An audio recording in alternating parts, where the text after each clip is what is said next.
전능하사 천지를 만드신 하나님 아버지를 내가 믿사오며 그 외아들 우리 주 예수 그리스도를 믿사오니 이는 성령으로 잉태하사 동정녀 마리아에게 나시고 본디오 빌라도에게 고난을 받으사 십자가에 못 박혀 죽으시고 장사한 지 사흘 만에 죽은 자 가운데서 다시 살아나시며 하늘에 오르사 전능하신 하나님 우편에 앉아 계시다가 저리로서 산자와 죽은 자를 심판하러 오시리라.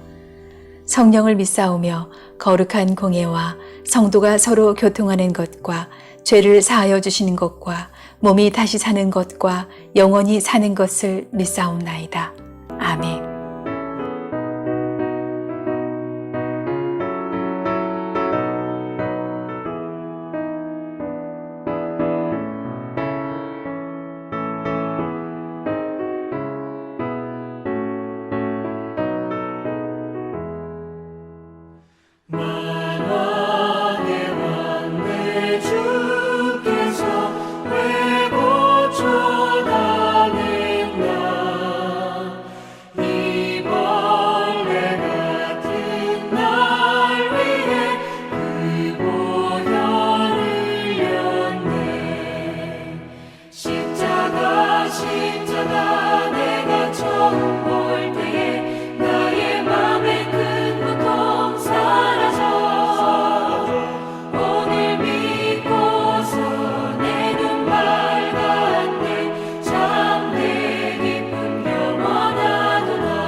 룻기 4장.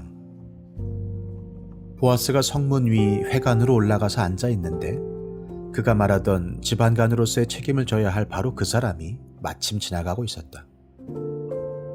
보아스가 그에게 여보시오, 이리로 좀 올라와서 앉으시오 하고 말하였다. 그러자 그가 올라와서 앉았다. 보아스는 성읍 원로 10사람을 청하여 그 자리에 함께 앉도록 하였다. 그 사람들이 모두 자리에 와서 앉자 보아스가 집안간으로서 책임을 져야 할 사람에게 말하였다. 모압 지방에서 돌아온 나오미가 우리의 친족 엘리멜렉이 가지고 있는 밭을 팔려고 내놓았어.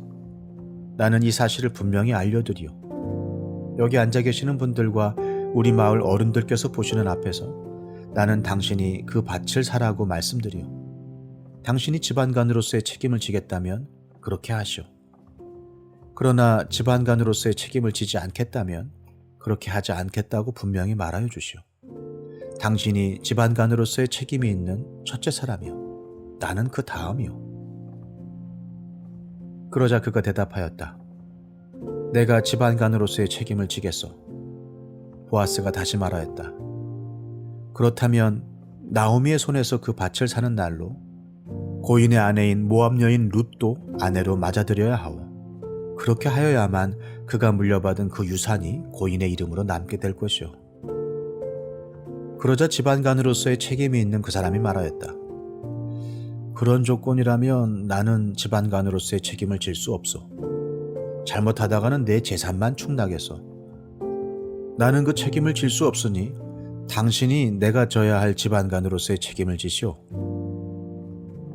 옛적의 이스라엘에는 유산 매매나 물물 교환과 같은 일을 법적으로 분명히 할 때에는 한쪽 사람이 다른 한쪽 사람에게 자기의 신을 벗어서 주는 관습이 있었다. 이스라엘에서는 이렇게 함으로써 일이 확정된다는 증거를 삼았다. 집안간으로서의 책임이 있는 그 사람이 보아스에게 당신이 사시오 하면서 자기의 신을 벗어주었다. 그러자 보아스가 원로들과 온 마을 사람들에게 선언하였다. 여러분은 오늘 이 일의 증인입니다. 나는 엘리멜렉이 가지고 있던 모든 것과 기럨과 말론이 가지고 있던 모든 것을 나오미의 손에서 사겠습니다. 나는 말론의 아내인 모압 여인 룻도 아내로 맞아들여서 그 유산이 고인의 이름으로 남아있도록 하겠습니다. 그렇게 하여 고인의 이름이 그의 고향 마을에서도 끊어지지 않고 친족들 사이에서도 끊어지지 않도록 하겠습니다. 여러분은 오늘 이 일의 증인입니다. 그러자 성문 위 회관에 모인 온 마을 사람들과 원로들이 대답하였다. 우리가 증인입니다. 주님께서 그대의 집안으로 들어가는 그 여인을 이스라엘 집안을 일으킨 두 여인 곧 라헬과 레아처럼 되게 해주시기를 빕니다. 에브랏 가문에서 그대가 번성하고 또한 베들레헴에서 이름을 떨치기를 빕니다. 헤세드와 축복의 이야기 룻기 살펴보고 있습니다. 오늘 이제 4장 보시겠는데요. 자, 보아스가 룻에게 철석같이 약속을 했습니다. 자, 기업물을 책임을 다하고 수혼제의 의무를 다하겠다. 자, 그런데 보아스보다 앞서서 기업 물을 자가 있습니다. 보아스보다 나오미와 더 가까운 친족이 있었습니다. 그래서 그 사람의 의사를 묻고 그가 기업을 물으면 좋고 물으지 않는다면 내가 반드시 약속을 지키겠다. 자, 그러고요. 이제 룻은 가만히 있습니다. 그리고 보아스가 가만히 있지 않고 일하기 시작하는데요. 그래서 4장에서는 보아스가 앞서서 일합니다. 보아스가 열심히 일해요. 자, 4장에서는 룻이 직접 등장하지도 않습니다. 자, 2장, 3장에서는요, 룻이 일했습니다. 낮에도 일하고, 밤에도 열심히 보아스 발치에 가서 숨었다가 일하고, 보아스는 쉬었고, 룻은 일했으나, 이제 4장에서는 룻은 등장하지도 않고, 룻은 가만히 있고, 보아스가 앞서서 일을 행합니다. 유력한 자 보아스가 일함으로 이를 통해서 룻이 안식을 누리게 되는데요. 자, 4장 1절을 보시면 성문이 나오는데요. 고대 사회의 성문은 공적인 장소로서 이곳에서 재판과 같은 것이 진행되었습니다. 마침 성문에서 보아스보다 앞서 기업 물을 자를 만나게 되는데요. 여기서의 이 마침은 앞서 살펴보았듯이 보이지 않는 하나님의 섭리의 손길이지요.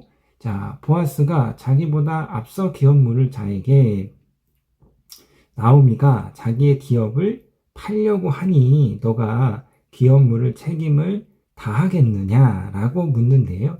여기서 나오미가 자신의 밭을 판다는 것은 나오미가 이제 모압으로 내려가면서 자신의 기업, 밭을 어떻게든 처분을 했겠지요. 그 처분한 기업을 대신 살 수 있는 권리를 의미합니다. 자, 그래서 보아스보다 앞서 기업 물을 자가 내가 사겠다, 내가 기업을 물으겠다.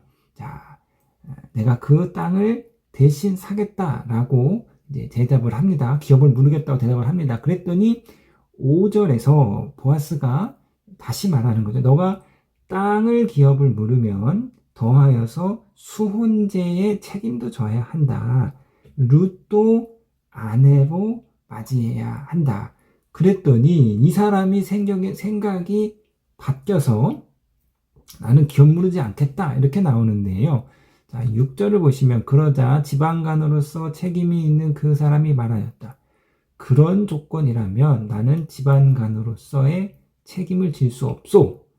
잘못하다가는 내 재산만 축나겠소. 나는 그 책임을 질 수 없으니 당신이 내가 져야 할 지방간으로서의 책임을 지시오.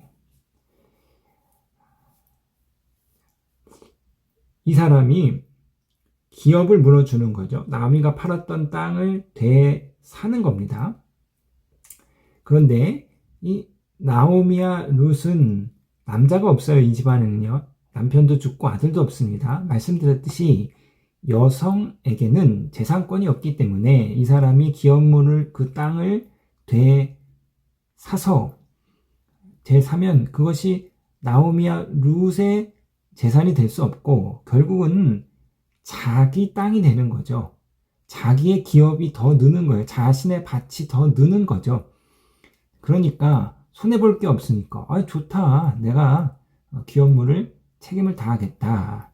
그런데 이제 보아스가 기업을 물으면 수혼제의 의무도 다해야 된다. 며느리 룻과도 너가 결혼을 해야 한다. 그래서 며느리 룻과 결혼을 해서 자, 그 사이에서 자녀가 태어나고 아들이 태어난다면 자기가 물었던 기업을 그 아들에게 주어야 되기 때문에 그러면 이제 그건 자기 재산이 되는 건 아니죠. 그렇게 되면 손해를 보는 거잖아요. 대신 책임져주는 진짜 기업의 의무를 하게 되는 거기 때문에 혹시 내가 손해볼지도 모르니까 그 조건이라면 나는 못하겠다 이렇게 되는 거죠. 자, 그래서 이제 보아스가 기업물을 책임을 원래 계획대로 그렇게 하게 되는데요. 자, 이 보아스보다 앞서 기업물을 자의 행동의 기준이 무엇이냐? 선택의 기준이 무엇이냐? 이 사람의 선택의 기준은 손익입니다. 이 행동을 함으로써 나에게 이익이 되는지 손해가 되는지 손익이 그 사람의 행동의 기준이에요. 자, 어떤 행동을 하는데 기준이 손익이 된다. 이것이 잘못된 행동 아닙니다. 나쁜 행동 아니에요. 손익과 상관없이 장사하면 망하는 거죠. 손익과 상관없이 사업을 하고 기업을 운영하면 망하는 거예요. 손익의 개념이 없는 사람은 장사하면 안 되고 사업하면 안 되는 거예요. 손익에 따라서 결정하는 것은 잘못된 행동은 아닙니다. 그러나 사회의 모든 선택이, 사회의 모든 행동이 다 손익에 따라서 결정이 된다면 그 사회는 치열한 양육 강식의 사회가 됩니다. 모든 것이 다 손익에 따라서만 선택이 된다면 그 사회는 철저한 피라미드 사회가 되는 거죠. 오목한 피라미드 사회가 되는 것입니다. 함께 살 수 있는 사회가 아니라 아주 냉혹하게 철저하게 혼자 힘으로 살아가는 사회가 되는 것이죠. 손익에 따라서 결정하는 것이 잘못되고 틀린 것은 아니지만 그러나 손익보다 앞서는 가치들, 도덕에 따라서 윤리에 따라서 공공선의 가치를 따라서 선택하는 것. 나에게는 손해가 되지만 그럼에도 공익의 유익이 된다면 그것을 선택하는 것입니다. 나에게는 손해가 되지만 그러나 그것이 윤리적인 행동이라면 도덕적인 행동이라면 그것을 선택할 수 있는 것이죠. 그래서 그러한 선택이 있을 때 그 사회가 함께 살 수 있는 사회, 공존하는 사회, 같이 더불어 사는 사회가 되는 것이죠. 그 세월호 참사 때 많은 선생님들이요, 아이를 구하려고 다시 뱃속으로 들어가서 아이들을 구하고 선생님들이 안타까운 그런 이제 죽음을 맞이했습니다. 손익의 기준으로 볼 때는 어리석은 행동이나, 그러나 손익을 넘어서 생명을 선택한 행동이고, 또 교사로서의 자신의 책임을 다하는 행동입니다. 자, 사랑하는 성도님 여러분, 우리가 때로는 손익이 아니라 믿음을 기준으로 선택해야 할 때가 있습니다. 주일날 나가서 돈 버는 게 손익에는 유익이죠. 그러나 그것이 아니라 내가 손해볼지라도 믿음을 따라 선택하는 것입니다. 사랑하는 성도님 여러분, 우리가 때로는 손익이 아니라 헤세드를 기준으로 선택하고 헤세드를 기준으로 행동해야 할 때가 있습니다. 그렇게 우리가 손익을 초월하여서 헤세드의 선택을 할 때, 헤세드를 기준으로 보아스와 같이 행동을 할 때, 바로 그 사회가 더불어 함께 살 수 있는 생명의 공동체가 되는 것이고, 바로 그러한 선택들이 모여서 헤세드의 선택들이 쌓이고 모여서 룻과 같이 절대 안식할 수 없는 자가 안식을 누릴 수 있는 생명의 공동체요, 정말 복된 공동체를 이루어갈 수 있습니다. 그러므로 저와 여러분, 오늘 이 하루도 오직 손익만이 아니라 헤세드를 기준으로, 믿음을 기준으로 우리의 삶을 하루하루 선택해 나아가시는 저와 여러분이 되시기를 주님의 이름으로 부탁드리겠습니다.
하늘에 계신 우리 아버지여, 이름이 거룩히 여김을 받으시오며 나라에 임하옵시며 뜻이 하늘에서 이룬 것 같이 땅에서도 이루어지이다. 오늘날 우리에게 일용할 양식을 주옵시고 우리가 우리에게 죄 지은 자를 사하여 준 것 같이 우리 죄를 사하여 주옵시고 우리를 시험에 들게 하지 마옵시고 다만 악에서 구하옵소서. 대개 나라와 권세와 영광이 아버지께 영원히 있사옵나이다. 아멘.